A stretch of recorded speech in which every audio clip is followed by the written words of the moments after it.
এবারের যুদ্ধে ইরানের রণকৌশলে কিছুটা ভিন্নতা এসেছে। 12 দিনের যুদ্ধের সময় ইসরায়েলের আকাশ প্রতিরক্ষা ভেদ করতে ইরান শত শত ক্ষেপণাস্ত্র একসঙ্গে ছুড়ে দিত।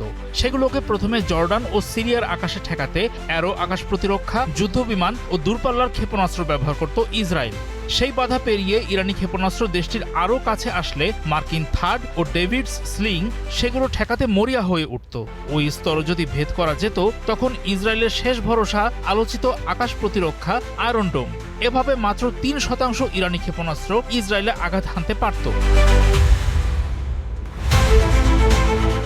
ইরান এভাবে ঝাঁকে ঝাঁকে ক্ষেপণাস্ত্র পাঠাতো, কারণ তখন দেশটির হিসাব নিকাশে ছিল একটি দুটি করে ছোড়া হলে এত আকাশ প্রতিরক্ষা পার হওয়ার আগেই তা ধ্বংস হয়ে যাবে সেই আশঙ্কায়। আবার একসঙ্গে এত ক্ষেপণাস্ত্র ছোড়া হলে তা ইসরায়েলি রাডারকে বিভ্রান্ত করে দেবে, সবগুলো ঠেকানো যাবে না এমন আশাও করেছিল ইরান। কিন্তু যুক্তরাষ্ট্র ইসরায়েল জোটের এবারের হামলা মোকাবেলায় ইরান অসাধারণ বুদ্ধি খাটিয়েছে। প্রথম আঘাতেই সবচেয়ে শক্তিশালী ক্ষেপণাস্ত্র না ছুড়ে তারা ফাঁকা ক্ষেপণাস্ত্র ছুড়েছে। কিন্তু যুক্তরাষ্ট্র ইসরায়েল জোটের আকাশ প্রতিরক্ষা ব্যবস্থা তো তা জানে না। যুদ্ধে তাই ইরান কৌশলী হয়ে খরচ বাঁচাতে পারলেও শত্রুদের অস্ত্রাগার খালি হচ্ছে পানির মতো। ইরানের একটি ক্ষেপণাস্ত্র ধ্বংস করতে কয়েকটি আকাশ প্রতিরক্ষা স্তরে মোট খরচ দাঁড়াচ্ছে প্রায় 10 গুণ। এক্সট্রিম মশার কয়েল প্ল্যান্ট ফাইবার দিয়ে তৈরি, ডেঙ্গু, চিকুনগুনিয়া বাহি সহ যে কোনো মশার বিরুদ্ধে দেয় এক্সট্রিম সুরক্ষা।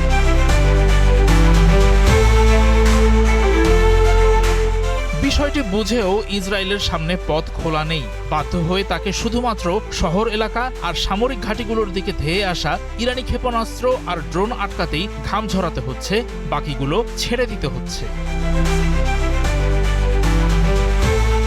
দিনের কোন সময় ক্ষেপণাস্ত্র ছুড়লে ইসরায়েলি ও মার্কিন ইন্টারসেপ্টর সুবিধা করতে পারে না তাও হিসেব কষে বের করে ফেলেছে ইরান। তাই এবারের যুদ্ধে দেশটির সাফল্যের হার বেড়ে গেছে। দেশটি প্রথমে এক ঝাঁক নকল ক্ষেপণাস্ত্র পাঠিয়ে ইসরায়েলি অস্ত্র ভান্ডার খালি করছে, ঠিক তারপরেই লক্ষ্য বরাবর সত্যিকারের ক্ষেপণাস্ত্র ছুড়ছে। অথবা এক লক্ষ্যবস্তুতে ক্ষেপণাস্ত্র পাঠিয়ে ইসরায়েলি আকাশ প্রতিরক্ষা ব্যবস্থাগুলোর মনোযোগ কেড়ে নিয়ে একটু পরেই অন্যদিকে ক্ষেপণাস্ত্রের আরেকটি ঝাঁক পাঠাচ্ছে।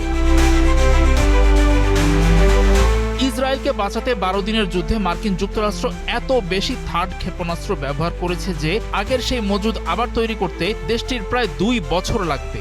ইরানের কৌশলে যুক্তরাষ্ট্র ইসরায়েল দুই দেশেরই অস্ত্রাগারেই টান পড়েছে। যুদ্ধ যেহেতু ইরানকে ঘিরেই হচ্ছে, তাই দেশটির দামি দূরপাল্লার ক্ষেপণাস্ত্র আর অত্যাধুনিক ড্রোন আপাতত ব্যবহার করতে হচ্ছে না। আক্রমণের প্রথম ঢেউয়ে স্বল্প পাল্লার পুরনো অস্ত্রগুলো দিয়েই দেশটি প্রতিবেশী দেশগুলোতে থাকা মার্কিন সামরিক ঘাঁটিগুলোর দফা রফা করে ফেলেছে সহজেই। শত্রু আরেকটু দুর্বল হলে কি উন্নত ক্ষেপণাস্ত্রগুলো দিয়ে নরক নামাবে ইরান?